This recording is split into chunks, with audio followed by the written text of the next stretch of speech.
What's going on, everyone? Welcome to this week's episode of Walking 90. I'm your host, as always, Elliot Barr, and I promise you, listeners, I have not broken any goalposts to do this podcast with y'all tonight. Nor have I tried to steal second base either. Those are the end of my jokes and one knocks.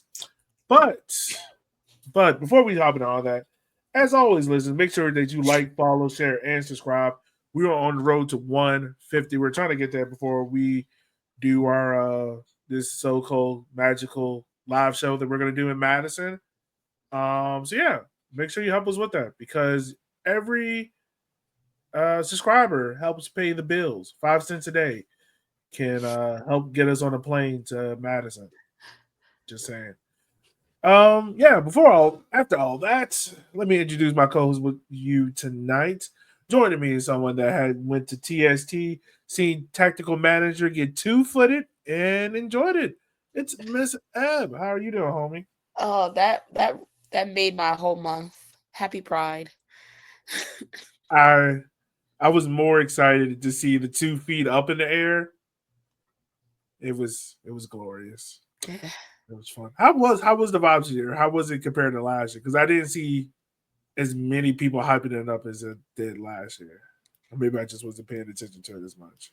No, it was still good vibes. I mean, obviously it rained a few days. But it was still it was so much fun. It was a wild 5 days? 4th, 5th, 6th, 7th, 8th, 6 days. It was a wild 6 days. But I loved it. It's always fun. Hopefully they bring it back to North Carolina. That was the end of the contract. I don't know where else you put it because not a lot of places have that type of setup and field access. So I heard someone say they do a winter tournament in California. They do it every 6 months. Where? I feel like though the problem is then you don't get a lot of like the Europe. You don't get the Bournemouth, you don't get the Dortmund, you don't get the I know like hashtag United 1 year. So I feel like you miss out on like the European contingent of it. Yeah. But hey, we can open it up to the Asian market on the West Coast. Well, you technically do have that now. I mean, we still had Mexican teams coming in because it's summer and their league is over too. So but I would love to see it today. That's just actual players, or are these just guys you just pick up? No, so some of the teams were actually it's like a mixture of like celebrity and actual futsal players from the area and like older former players for that team. So it was like if you get it right, if you do it correctly, you'll go far, but you definitely need futsal players. That's what a lot of these new teams don't know. It's 7v7 futsal indoor league type of soccer. Yeah. So you've got to find that nice balance to make sure you got like the enforcers plus the actual technical players. I mean, Nani FC called in Ricardinho. He's one of the best futsal players ever. So it was a lot of fun. A lot more names than you thought would be there. And then obviously the women's tournament expanded, and you got to bring in like Hope Solo's team. That was a wild team, but they were good. She brought in some. I was going to say that team looked stacked. It was a good team. They just ran into an even better old train. And it was wild. Like I watched her save a PK, and like live, like right there. I'm like, she's still Hope Solo. She's still okay. like the play, like the talent is still there. Yeah. So it was wild. Bumpy pitch taking both of their men's and women's teams to the final was phenomenal. It was so much fun. So yeah, I hope we get it again. To be very selfish. Well, yeah, hope so. Hopefully, I mean, maybe we see a League One team in TST. Who knows? Shout out to the Tormenta coach who I saw walking around. Oh, I know that man was scouting. I know he was. I know he was. I mean, Amal Knight was there because no team has picked him up from League One. Which is, I'm not gonna lie, because I thought he went over to Asia. I swear I thought he went over to Asia. I don't But know, that's but he was also playing wild. with Reggae Rovers. That's also wild. Then You aren't on international duty and you don't have a club? What is happening? someone got to pick him up. I'm just gonna say that. All right. Last but not least is Mr. Kyle, who I would say is not only the fashion diva of the podcast, but also the WEB, the voice of lower league soccer, as white people will put it. Thanks. That's a good thing. Is that what we're calling it? All right. Yeah. All right. Just a while. WEB comparison Dribbles. there. That's his new name. All right. That's crazy. I'm good. Otherwise, I'm just hey, all right. I mean, they have definitely. You guys have definitely put some cool stuff out there. I think tomorrow, what the YouTube video? I was losing my mind. The YouTube video is dropping of the experience. We got to do one here in Richmond, so I'm interested to see how that goes for y'all. And then, also this cool merch that y'all guys drop. Yeah, no, I will say with the video, that was a good time. I saw the final product. It was solid. I am happy. In terms of the warm-up top for our Fort Masses Juneteenth match on Wednesday. So this is designed by a local artist who primarily did graffiti. So when you see in one of the Instagram posts, it interviews her in front of one of her like murals in Madison. But it was awesome working with Brooklyn. She did an amazing job. And the 25% goes to the Center for Black Women Foundation. So basically that helps empower Black women in the Madison area.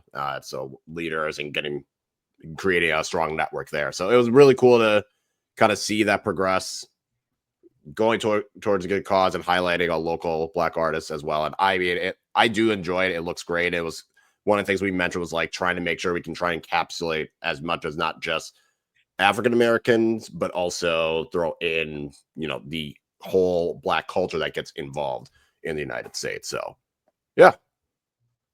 All right. Yeah, and if you don't want to buy the kit because either you're a hater or you financially can't do it, you can always donate to the Center for Black Women, the Progress Center for Black Women. I'm a proud hater. Will I donate to the Black experience? Yes. Yeah. I like it. It's good. I definitely buy it, but I was told that I own too many kits already. I mean, do you? You're right. Let me just go ahead and add it to the cart. Yeah, exactly. Like now, will it enter this household? Fuck no.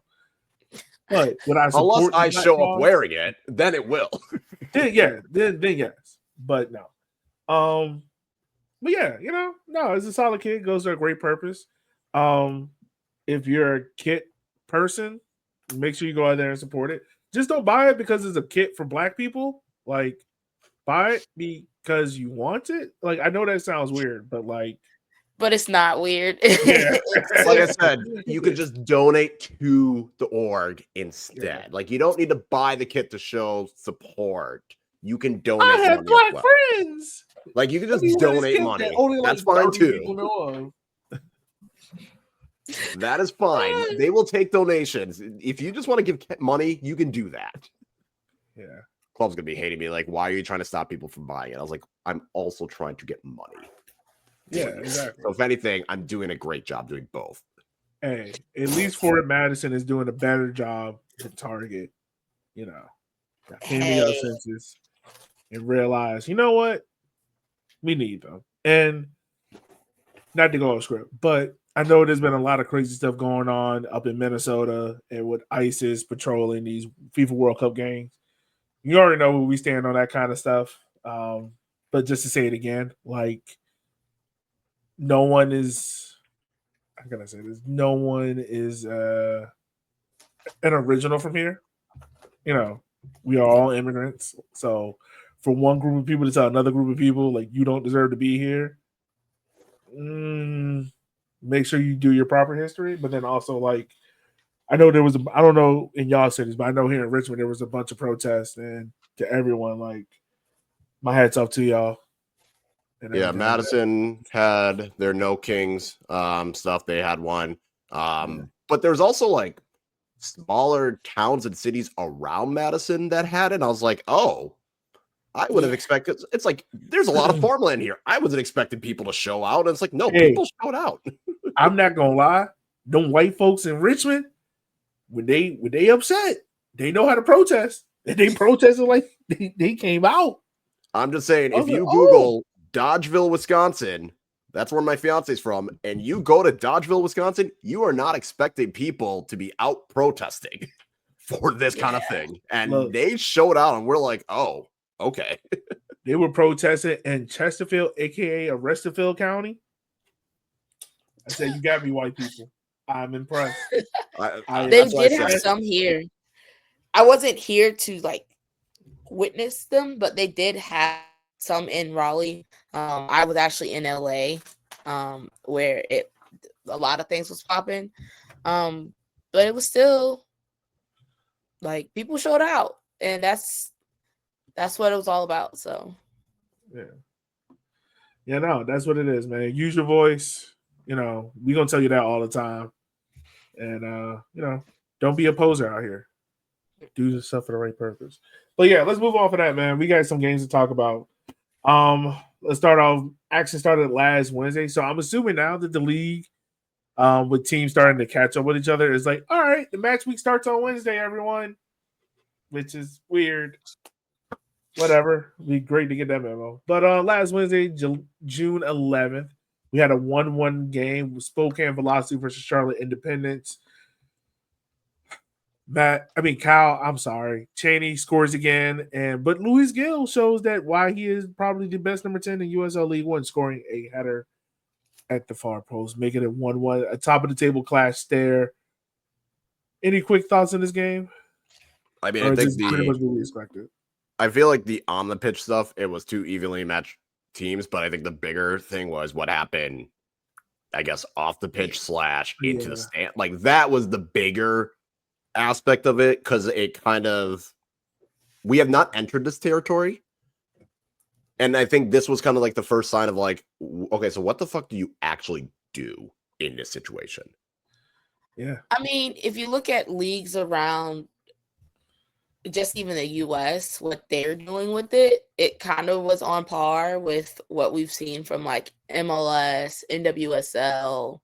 They just kind of like kept going, hoping that if no one was like, maybe we should stop it. I mean, NWSL just had a player die on the field, and the commissioner said, keep playing. So tear gas blowing in the wind, causing your stadium to clear out. I don't really know how USL can do something great here and become a league that sets the standards of like player safety is a thing, and we want to make sure they're okay. So even if you have to reschedule the last 20 minutes of a game, they'll do it. So like you said, it was very evenly matched on the field.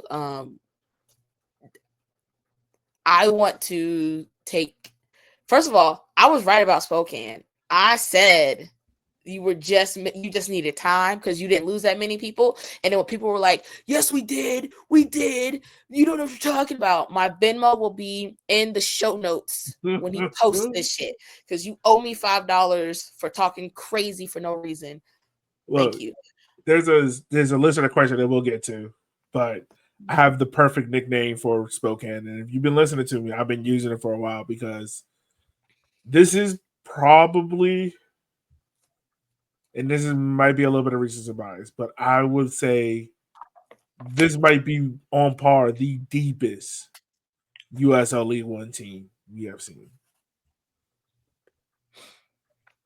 I feel like I would need to double check on. There's a Union Omaha team out there. I feel like the 2021 Omaha team I want to take a look at, and I mean, we're excluding North Texas, right? There's a Tormenta team that could possibly rival it. Nah, Tormenta had a strong 11. Yeah, this is my thing. There's a lot of strong 11s in USL League One, as far as deep, like if I take Luis Gill out, I'm replacing him with the leading assister in USL League One, Neil Vigneault. If I take that striker out, I'm putting him with another capable striker. If I take a center back out, I got Jalen Chrysler. You get what I'm saying? Like, we haven't seen that level of depth. That's why I'm saying if we're excluding North Texas, because that doesn't count. I mean, it was, I would say the Greenville 2020 or Omaha 2021 would be like the two that pop in my head. Maybe, yeah. So maybe So that's then the 2023 NCFC team that took the run, you're going to go 2021 Omaha. That was the team that bought championship players with the intent of going up to the championship. So it was deep. That feels like cheating. Because also, it's about that time we do who's the greatest champion of USL League One, so we can, have these polls and debate. Maybe some off-season content. Who knows? I'm always thinking about season like this. But yeah, I did see that the tear gas up there was affecting a couple of people. Hopefully everyone up there is safe. Crazy scenes up there. Moving on, we go into the next day. Thursday, Union Omaha only decides to win in rivalry games because they got a 1-0 win against Greenville Triumph here, also with a red card for Milanese. Thoughts on this game? Are Union Omaha back? They wore their 301 kits, which everyone is collectively said, what the is this? Garbage. Is That it was that transitions from like gray to, is that kit? No, it's it looks like some shit you would see on like a t-shirt you would find in a Walmart. You got too close to the sign. This is I'm going to acknowledge I'm not the target demographic for this, and I fully know that. But who is? Terrible. Because I need to meet that person. No. There's a very niche demographic. There is 311 fans, and there are Union Omaha fans, and there's very thin, like, in between, and that was the target market. That was the demographic. It is a very niche demographic. Do you mean? Also, by the way, do you mean they beat? I bet I never see a Ford Madison fan talk about ugly jerseys because they did put out some ugly ones. Nothing this bad. Nothing that bad. That's what I said. Richmond fans can't talk either because we put out a bad kid. Nothing is beating this year. Nothing is beating that transition shit. That's disgusting. I mean, wait, are you talking about their home boring kids? But they played it both. Both. That's what I'm wondering. I'm talking about the home kit or the 311 kit. Which one's the 311 kit? You haven't seen the one they wore on Thursday. The one that looks like. Oh my god! No, pull it up. No, you need to pull it up. Okay. All right. Wow. Isn't that wild? They wore that outside. Yes. They wore that in a match because everyone thought it was a warm up. The same way how like whatchamacallit? What's them people? Oh, God, I can't. The name is escaping me right now. No, but, they didn't really wear that kit. They did. Hold on, I'm gonna. You're lying to me. No, I'm not. They wore this. This is their kit. They wore this against the game against Greenville. You mean the game against? Like this past Thursday against Greenville. Thursday. They wore it against Greenville. Yeah. I feel like they wore it for jokes, right? That's not. Nope. No. They wore it against Greenville.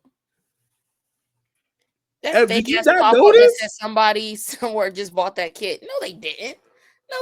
Yes, they really did. Yes, they did. Because then they had the concert after the match. Yeah. What, you thought it was like a warm-up top or something? Yes. No. It's like I remember the club now. El Loco. Remember that graffiti kit that we were all like, oh, this is bad? Yeah, and we all thought it was a warm-up top. No, it's the jersey. It's the jersey. Yeah. That's. Are you okay, Ev? I feel like you're just now realizing this. I think we broke her. I didn't know that they had that's what they went with that. Mhm. Yes. Like I saw it and I was like, "Oh, this isn't real," and then just wiped it from my memory. No, it was there. It was there. All right. Yeah. All right. So moving on, the game that was abandoned. Richmond versus One Knox. It was a 1-1 game when it was abandoned. Don't know when the game is going to be rescheduled, but I think the funniest thing of the weekend is Pablo Haro being the best defender for the National Kickers, breaking the goal, not even going that hard into the side netting, and then One Knox not having a backup goal. It's about I've never seen a goal break. Between that and then the match eventually get postponed, I was like, "Yep, that it all. If it was gonna happen, let it all happen in one night." Right. And the funny thing was, the game was already pushed back. It was supposed to be 6:30. It got pushed back to 7 because of rain. Mm-hmm. And then the goal break 30 minutes in, and then it gets delayed again. And while it's the middle of that delay, the rain comes back, and then they were like, "All right, we're just gonna try this again for another day." And that's not even the funny thing is, because the field itself was atrocious. Like Union Omaha, you are off the hook because even though you play on a baseball field, it doesn't look that bad. Like it looks bad. I saw the photo of like the whole infield still being visible. Yes. Yes. Like I put a picture out there on Blue Sky, and it looked like the kickers when they're walking on the field, so they're on first base, and it looked like the entire kicking team is ready to steal second base. Yeah. It's beautiful. Masterpiece. Like What hasn't this league given you this year? Oh, and this is the crazy thing is, like, I don't know what's going on between Richmond and playing in crap fields in Tennessee and then transportation, but it has been a clusterfuck. Like, I just want normal travel arrangements. Honestly, in this league, this is what I want USL to pay us for, is to like document and record teams like travel process getting to game in this league. Because I know there got to be some shit shows. We had a whole match postponed because a team could not leave the airport. Oh yeah, I forgot that happened this year. We had a whole match postponed because the team couldn't leave the airport. Their home airport. Their home airport. It's not like they got stuck in like a delay, like anywhere else. They're home. Yeah. Hey, half the Richmond team during the Spokane game almost got left at the airport. Yeah, Darren was like, "Yeah, we almost had to leave half the team in the airport in Denver because the connecting flight was too tight, and they almost got left because they were running through the airport." That's crazy. Yep. That's yep. So yeah, that game's got abandoned. We don't know when it's going to be rescheduled, but whenever it be, we'll see. Moving on, kind of going to not speed past these, but talk about these next games coming up. FC Naples 2-2 against Chattanooga Red Wolves. Chattanooga Red Wolves, surprisingly enough, and I will say this, only have one loss. I repeat, they only have lost one game this year. And I'm just going to put it out there. I do not see how Portland's head coach won Coach of the Month when Scott Carson is right there. I know we don't like Chattanooga, but you got to give the man his credit because no one thought Chattanooga was going to do this. You know what? You could also make a case for the Texoma coach. Yep. Because after that 4-3 embarrassing Weigel loss to Charlotte, they have not lost.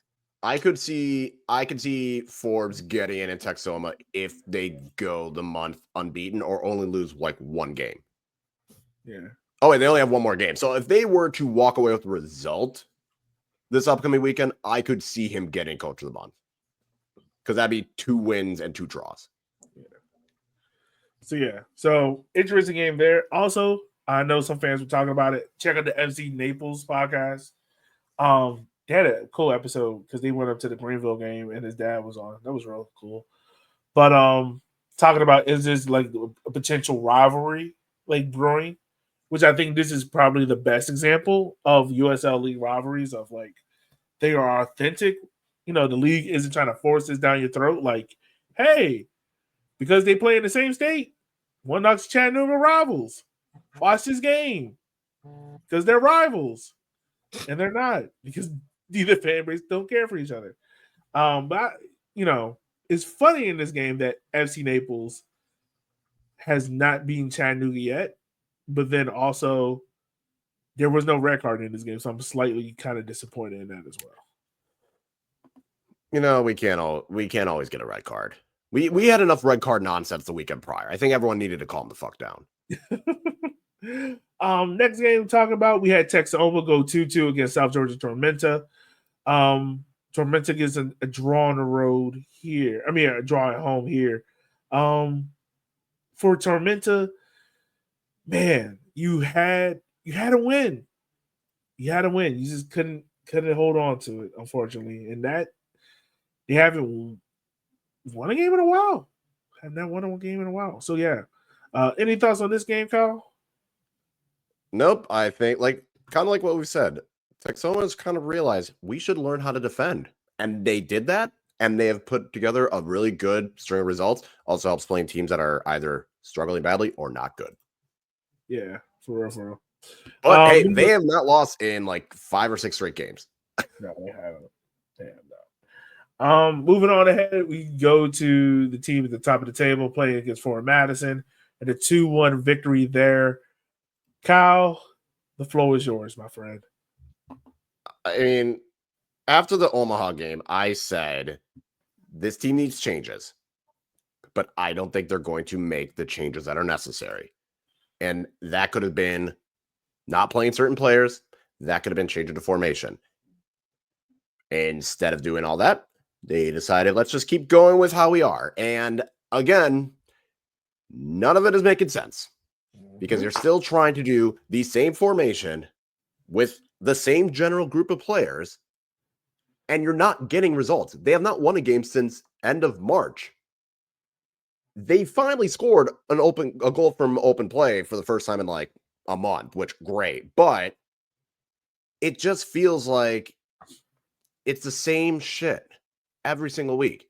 You have all this possession. You don't do anything with it. You pass the ball sideways and backwards. You get the one time you do create a good chance, you fluff it.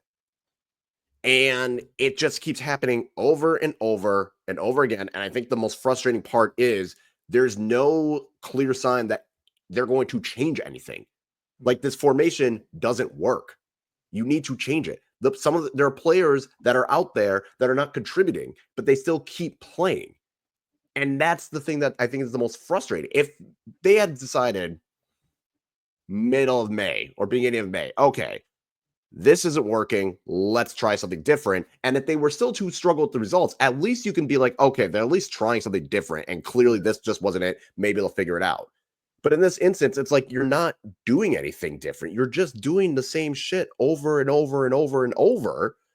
And this is where I think, one, having such a core, like having the core return, because teams have enough film on you. They know what you're going to do. So they know, okay, this is the formation they run. Here's how to exploit it.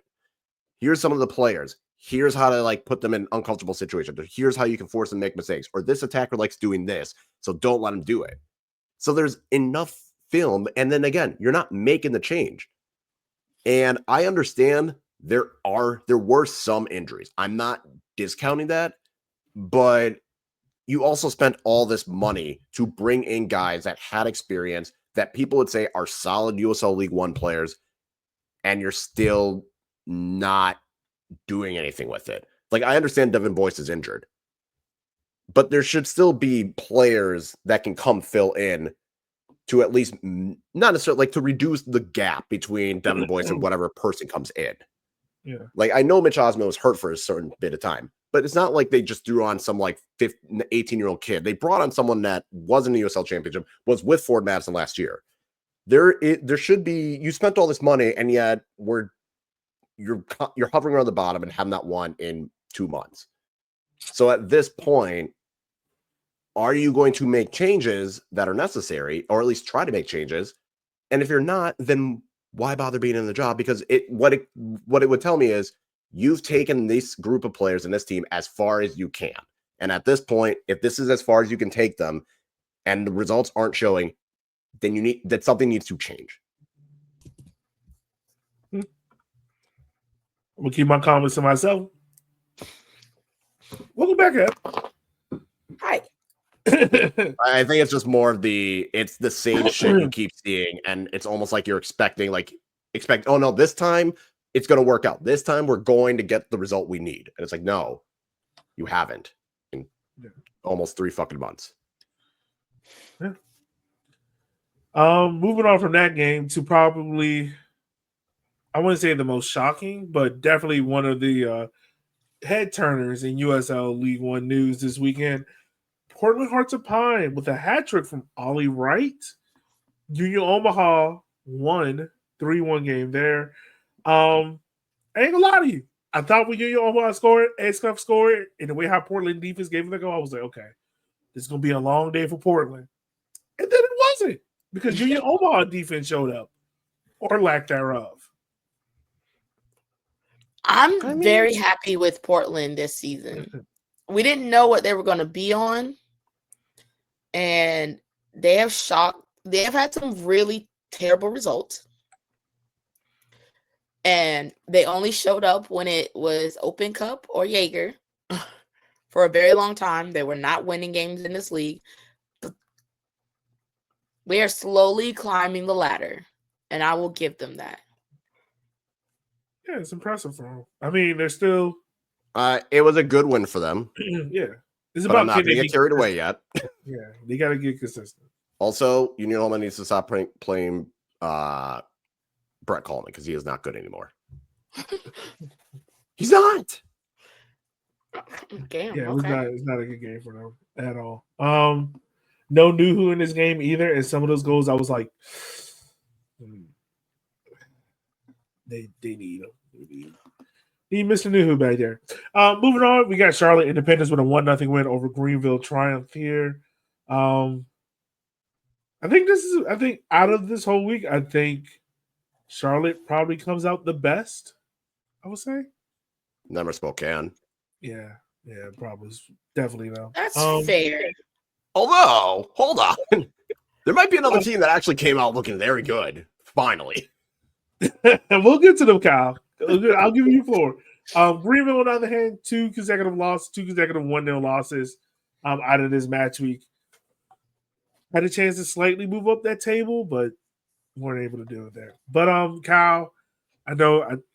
Let me give you the solo cam so you can. Well, I was gonna say Abinai should be on this cam. Yeah, I feel like this is an Abinai cam. So before I remove myself, the 2-5 victory for AV Alta over Westchester. Bruh! AV Alta. I don't know if I should cheer for you for finally getting over this hump, or if I should come fight you because it took you this long to get over this fucking hump. But thank you for finally doing it and actually putting the ball in the back of the net when you had the stats to back it up anyway. You pissed me off. I'll see you next week.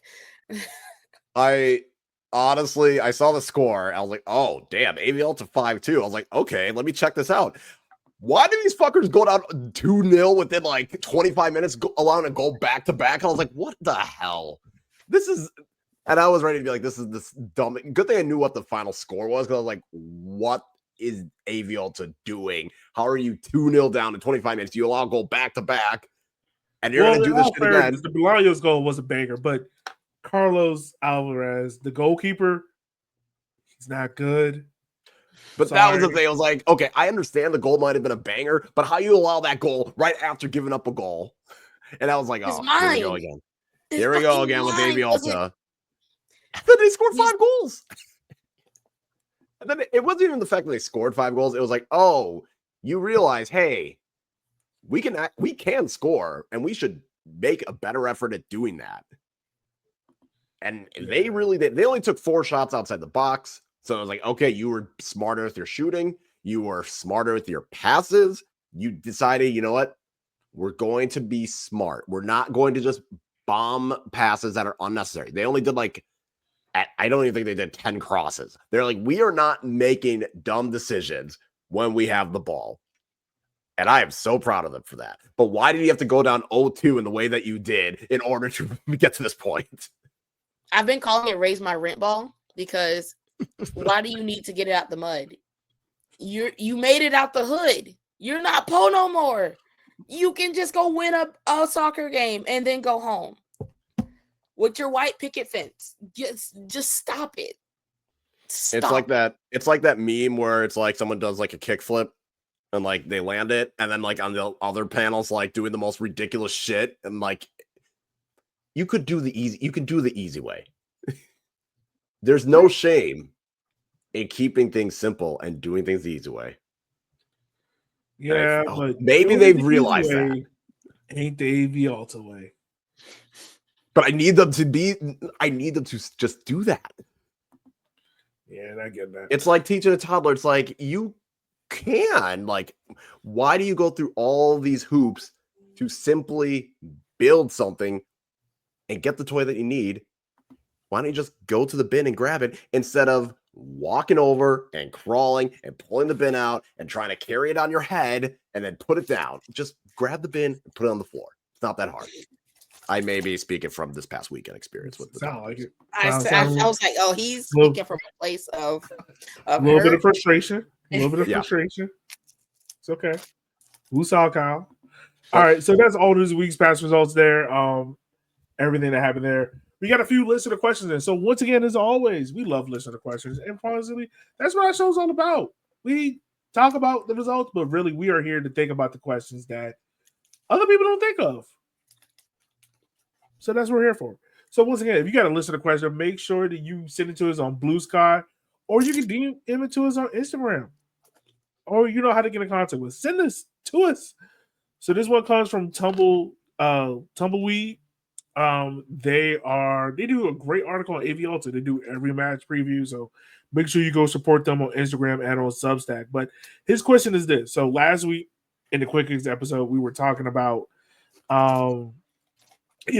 team nicknames, everything like that. Like, Richmond are known as the Roos, and Fort Madison Mingos, and Los Blujos, and Union Omaha. But then there's some clubs yet where there are no team nicknames. And he wants to know, I know some clubs haven't had a nickname stick, but would you guys be interested in any thoughts you guys have about nicknames for AV Alta or any other club? So, y'all, you know me. I love a good nickname. I'm a sucker for a good nickname in a team sport. So, I have a few. And if you guys want to join in with me, that would be great.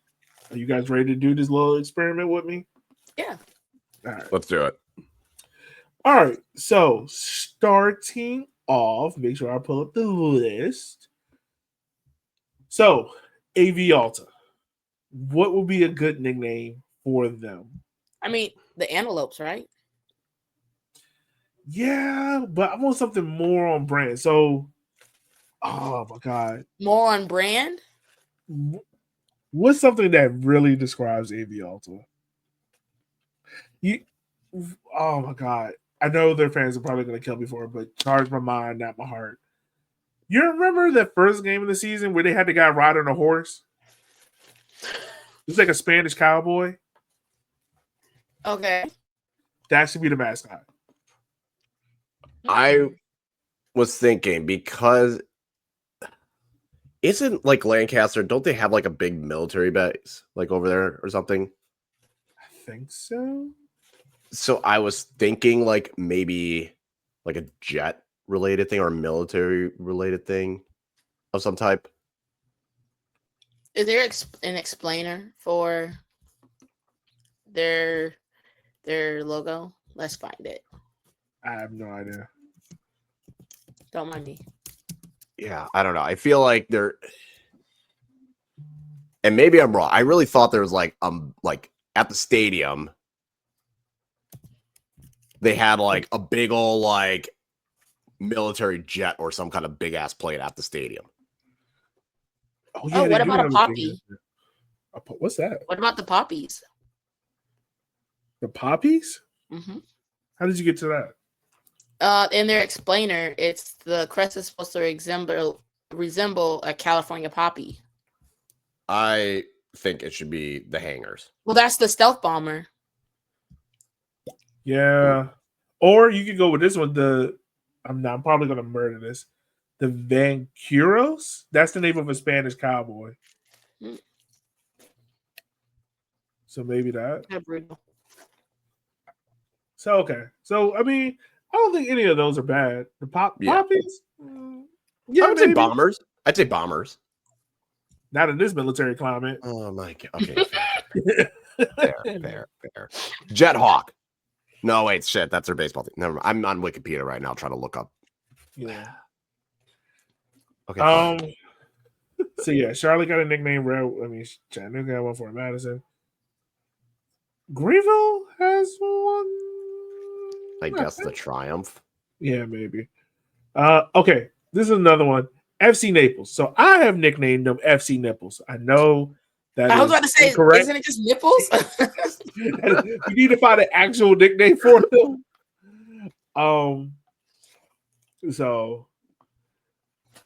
Well, okay. On their Wikipedia, it says nicknames: The Wave, Sunshine City, Ciudad del Sol. Oh hell no, Flaming Flamingos. No, they can't do that. Yes, the Flamingo Derby. No. The Wave. I'm sorry. No. The Flaming Flamingos. I have not seen anything in that city, anything that resembles. Who did this on the Wikipedia? Because no. The Flaming Flamingos. Absolutely fucking not. Nah. I don't like the see Wave. it already. All right, we gotta find a better nickname for FC Naples. But can it be nipples until then? Yeah, 100%. Always be FC Nipples. FC Nipples. I feel like almost doing something with like that blue would make sense. Yeah. Like I feel like okay, if you want to go with the Wave, no fucking flamingo. God. Yeah, they flame. I gotta know what this Flaming Flamingo is. Anyway, I think something with the blue would make sense. Yeah, I agree with that. Not doing Portland Hurst because they already have their thing. Okay, so I know Spokane is named Velocity, but I think their nickname should be Real Spokane because they're like Real Madrid. Whenever they come calling, you go because they will offer you the most money in League One. Wow. I'm just saying. But yeah, I need someone to redo their jerseys. Okay. Next up is Texoma. I don't know what. You don't even think it's a real place, so. So this is what it says: the colors and badge. This is from Wikipedia. The club's nickname and colors and crest were unveiled on December 14th, 2023. The crest featured two stylized birds, a northern mockingbird and a scissor-tailed flycatcher, the state bird of Texas and Oklahoma, respectively. Standing over a soccer ball, the club colors are identified as magnolia and red. Magnolia being the reference to Durant's nickname, the city of Magnolias, and the red for the Red River that separates the two states. Las Magnolias. I can see Magnolias. That's not a bad one. I'm not doing the damn state bird thing because pick one. You We can't say we're like, oh yeah, it's Oklahoma, but you're not in Oklahoma. No, you're in. Why can't it be the red Magnolias?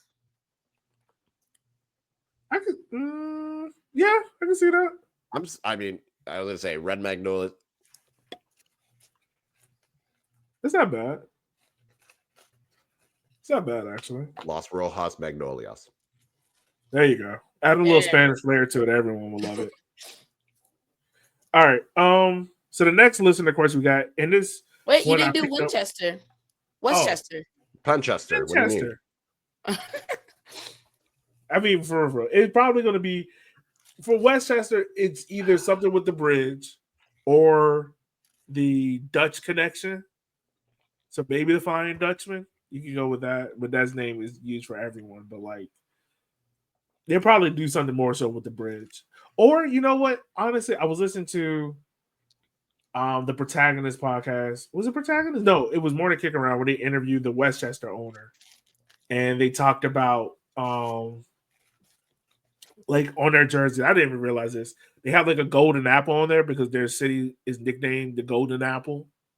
So maybe that's something. So you can lead into that more for Westchester. But yeah.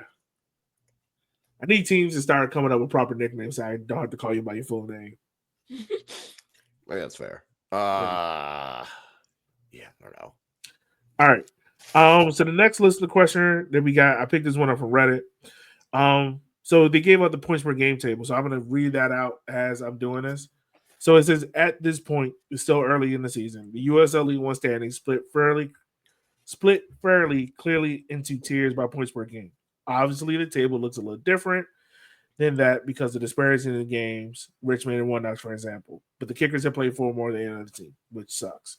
But in tier 1, you have Spokane and Charlotte. Spokane sits on 2.8 points per game, where Charlotte sits on 2 points per game. You want to pull? Is it possible to pull up on the screen? Let me see. If not, that's fine. I'm trying to pull this up. Let me log into Reddit, which is a reliable source of everything on the internet.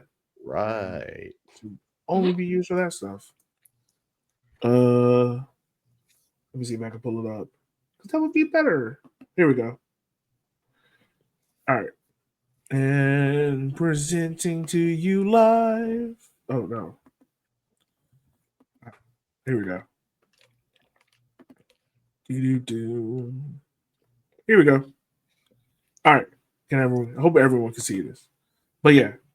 So you guys Spokane centered on 2.8 points per game, Charlotte on 2 points per game. Then in tier 2, you have Chattanooga at 1.7, One Knox at 1.63, Naples at 1.58, and AV Alta at 1.5. Tier 3, Portland at 1.2, Omaha at 1.10, Texoma at 1.09, and then Richmond at 1.08. And then Madison at 0.9, Greenville at 0.83, Westchester at 0.80, South Georgia Tomenta at 0.80. So, in your opinion, who is most likely to raise a tier, and then who's also more likely to fall a tier? So let's start with raise. Who is more likely to raise a tier? Naples. Yeah, I would agree. Are we talking about like to the top or just up? Or just move up a tier? I mean, I still say Naples, and yeah, I'm gonna say Union Omaha because they have a lot of home games coming up, and you know how Union gets when they get a couple of home games in a row. They start just. I guess I don't know. Because like most likely, like I don't see anyone getting up to 2.2 range. So then, like I look at it like, all right, you probably talking tier 3 or tier 4, and maybe if Madison gets on the stretch, you can put Madison up, moving up to tier 3. But like at tier 3, I say the most likely is Union Omaha. I mean, the most likely to move out of tier 4 is Madison. Yeah. The likely to go down is definitely Texoma. And I can say what? I was going to say Chattanooga going down. I was about to say Chattanooga too. Yeah. No hate against them, but the fact that they've only lost 1 game, it's like, well, I don't think you're going to go the season only losing 1 game. I would say Chattanooga, Richmond, AV Alta.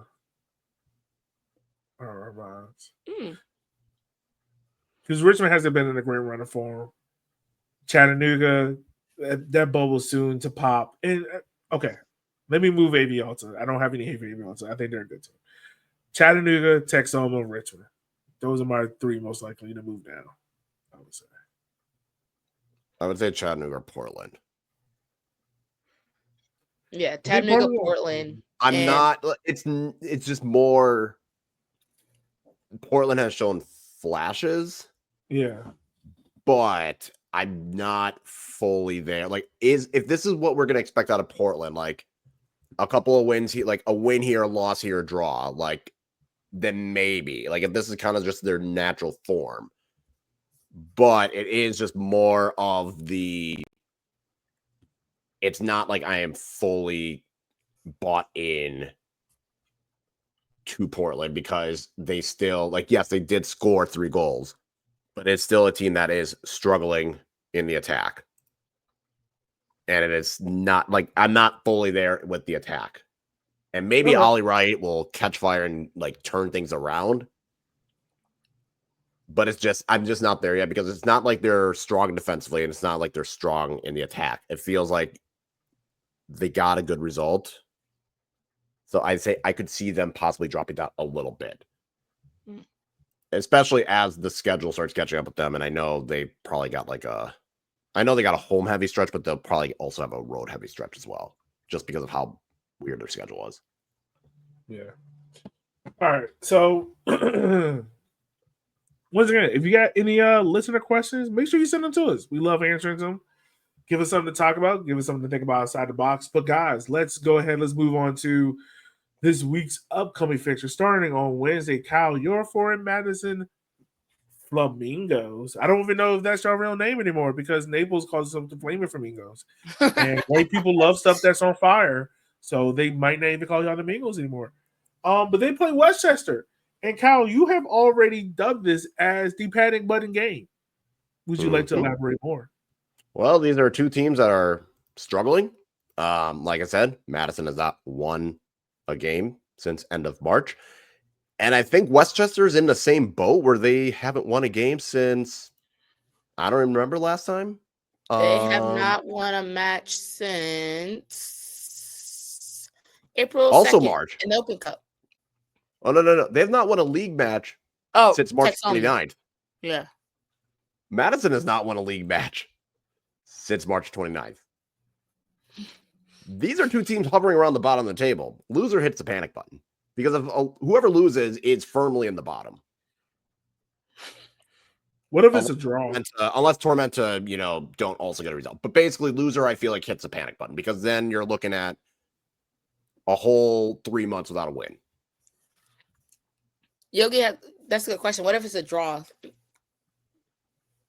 I don't even think anybody would be happy with that. I don't know. I don't even know if I want to call it a panic. Maybe. But at this point, you go push it? Sure. Kyle, I feel like I ask you this question once a week. You know what I'm about to ask you, right? Mm-hmm.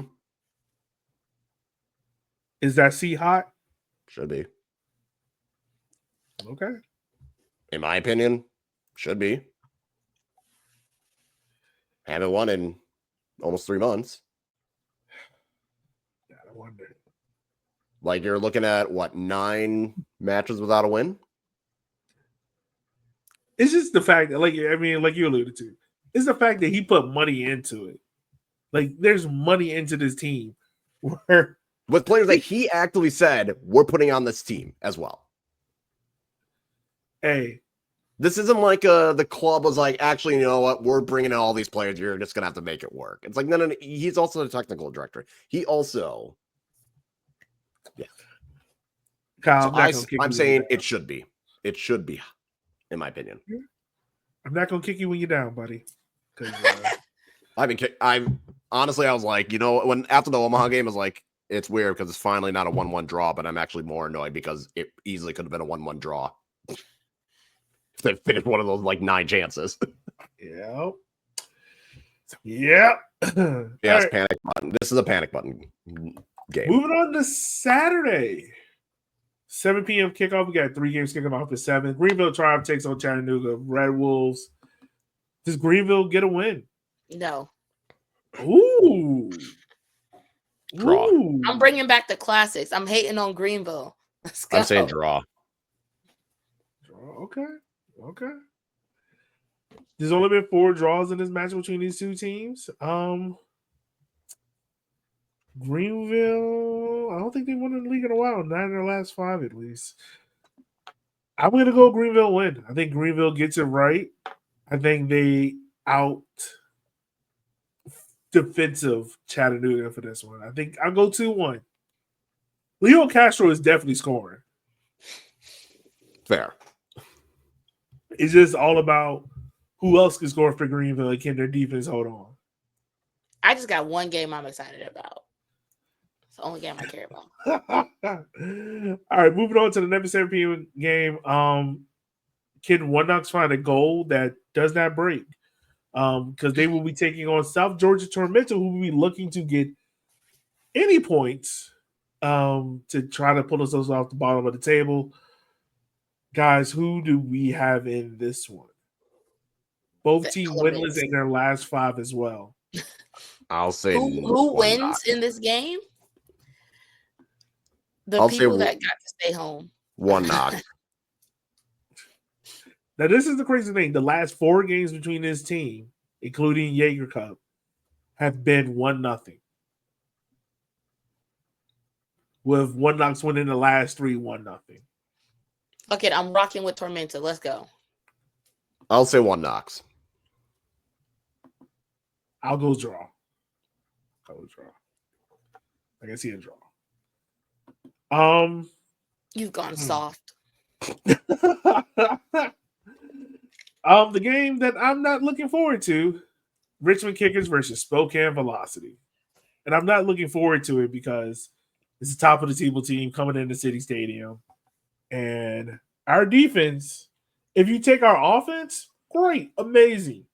You take our defense, dog shit, horrible, fire everyone. And we're constantly in the middle of that. So I don't know what to go for in this game. Okay, so I know your heart believes in Richmond. Men lie, women lie, numbers say Spokane. Yeah, no, my heart is telling me, hey, dog, just go ahead and put this Spokane. My head is trying to convince me, no, it can be a draw. We can get a point out of this. I feel like I'm the opposite with Madison, where I'm like, my head is telling me this is probably a loss or a draw. No, my heart's telling me this is a loss or a draw, but my head will talk itself into a Madison win because why not? But in this case, I'm going Spokane. Yeah.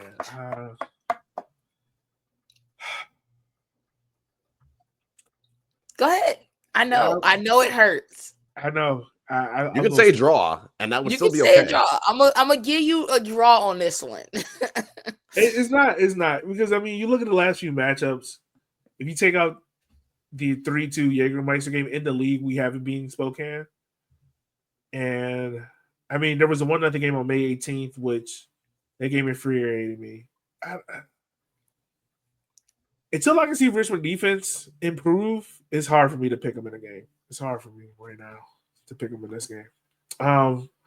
So moving on, we got the 8:30 game. Texoma takes on Charlotte Independence in a rematch of that thriller 4-3 game. Do we have another 4-3 matchup here, or is Charlotte going to show their dominance and tell Texoma where they are in the table? No, this game's about to be 3-3, and it's going to be the dumbest 3-3 game you've ever watched. Really? Yeah.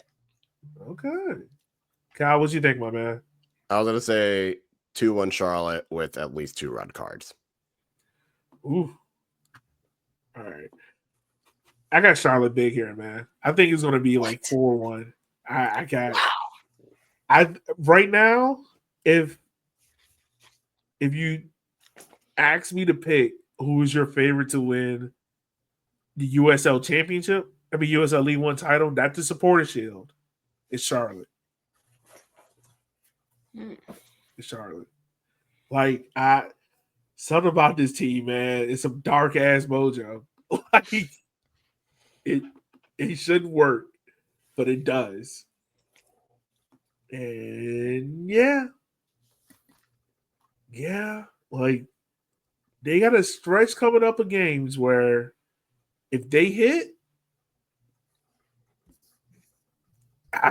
It's gonna be hard to knock him off that table. All right. Yeah, I'm gonna say too. Well, there's gonna be at least 2 red cards. Getting back to red card madness is crazy, and also the game that's going to have the sickos going at 11 p.m. Eastern time. AB Alta welcomes Portland Hearts of Pine. Guys, how is this one going to shape up? Everybody will let you know in the morning because ain't nobody staying up for this match. This game will end 1 o'clock Eastern time, and I think in Germany it will be 7, 8 a.m. for Shadow Wolf, who, if you don't know, he covers Portland Hearts of Pine for a podcast and does a great job with that. But he stays up and watches all the games. And so it'll be like 7, 8 a.m. his time when this game is done. Man. The winners are the ones who go to bed at 10:30. True. I might stay up and watch this game. I ain't gonna lie to you. I might stay up and watch it. Because I'll see what mood I'm in, but let me just say this. I just saw AV Alta. They got 5 goals last week. So you know what would be the most AV Alta thing to do to me? Is to not fucking score a goal. 0-0 draw, and I'm going to be pissed because I stayed up to watch it. It's going to be a 0-0 draw. Also, this is the longest game, like distance-wise, in soccer, right? This is all in soccer? Like in the same... I would wonder that, like flight-wise. Within the U.S., probably.